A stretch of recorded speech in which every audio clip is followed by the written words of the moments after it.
গৃহপ্রবেশ ধারাবাহিকের আজকের পর্বে শুরুতে দেখা যায় তুফান বাড়ি থেকে লুকিয়ে লুকিয়ে বের হচ্ছিল। তখন সেবন্তী পেছন থেকে হাতটা ধরে বলে, কোথায় যাচ্ছিস? তারপর সেবন্তী তুফানকে নিয়ে বসায়, ওর জন্য কিছু খাবার নিয়ে এসে খাইয়ে দেয়। তুফান মনে মনে বলে, এই হচ্ছে মায়ের আদর ভালোবাসা, যেটা আমি কখনো পাইনি। শুভ লুকিয়ে লুকিয়ে সবটা দেখছিল, মনে মনে বলছিল, এটা কি সত্যিই আমার আদি? পরবর্তী সিনে দেখা যায় তুফান বাড়ি থেকে বেরোনোর চেষ্টা করছিল।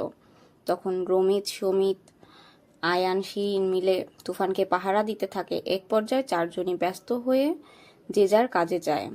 এই সুযোগে তুফান বাইরে যেতে লাগলে দাদু এসে আবারও আটকে দেয়। অন্যদিকে দেখা যায় শুভলক্ষ্মী সেবন্তী ও রাধারানীকে ডেকে নিয়ে বলছে, তোমাদের কোনো কিছু নিয়ে সন্দেহ হচ্ছে না?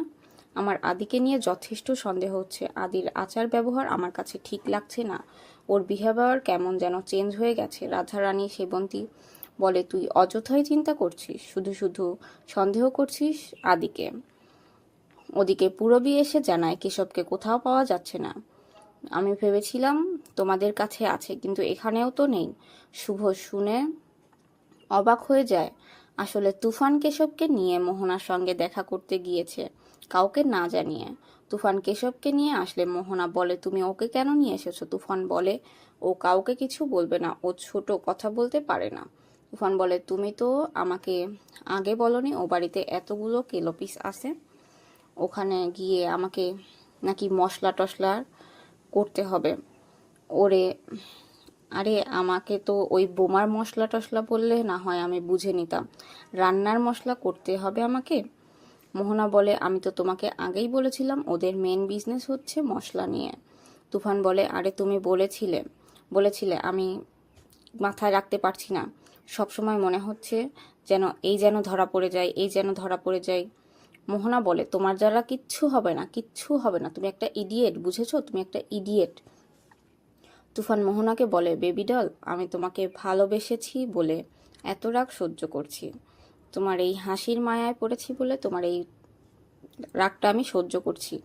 তুফানের মটকার তার একবার কেটে গেলে সে কাউকে রেয়াত করে না। মোহনা একটু ভয় পেয়ে বলে, সরি, আসলে আমি অনেক টেনশনের মধ্যে আছি, এই জন্য তোমার উপর রাগ করে ফেলেছি। তারপর মোহনা তুফানকে বলে, তুমি ও বাড়িতে কোনো ঝামেলায় পড়লে কিভাবে সলভ করবে আমি তা বলে দিচ্ছি। এই বলে দুজন কথা বলতে থাকে। ওদিকে রায়বাড়িতে সবাই চিন্তা করতে থাকে শুভ বাড়ি থেকে বেরোবে। ঠিক সেই মুহূর্তে তুফান কেশবকে নিয়ে বাড়িতে ঢোকে। তুফান আর কেশবকে দেখে সবাই চমকে ওঠে। শুভ বলে, তুমি কেশবকে নিয়ে কোথায় গিয়েছিলে? তুমি কাউকে কিছু না বলে কোথায় গিয়েছিলে? কেশবকে শুভ কোলে নেয়, নিয়ে তুফানের উপর রাগ করতে থাকে। কেশবের হাতে একটি কানের দুল পায় শুভ। মনে মনে বলে, এই দুলটা তো আমার চেনা চেনা লাগছে। শুভ তুফানের উপর রাগ করতে থাকে। তুফানকে বলে, তুমি আমার আদি হতে পারো না, তুমি আমার আদি নও।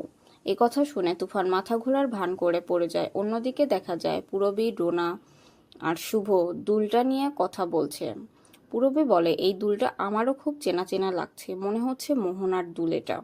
মোহনা যখন এই বাড়িতে এসেছিল তখন এই দুলটা ছিল ওর কানে। শুভলক্ষ্মী শুনে অবাক হয়ে যায়।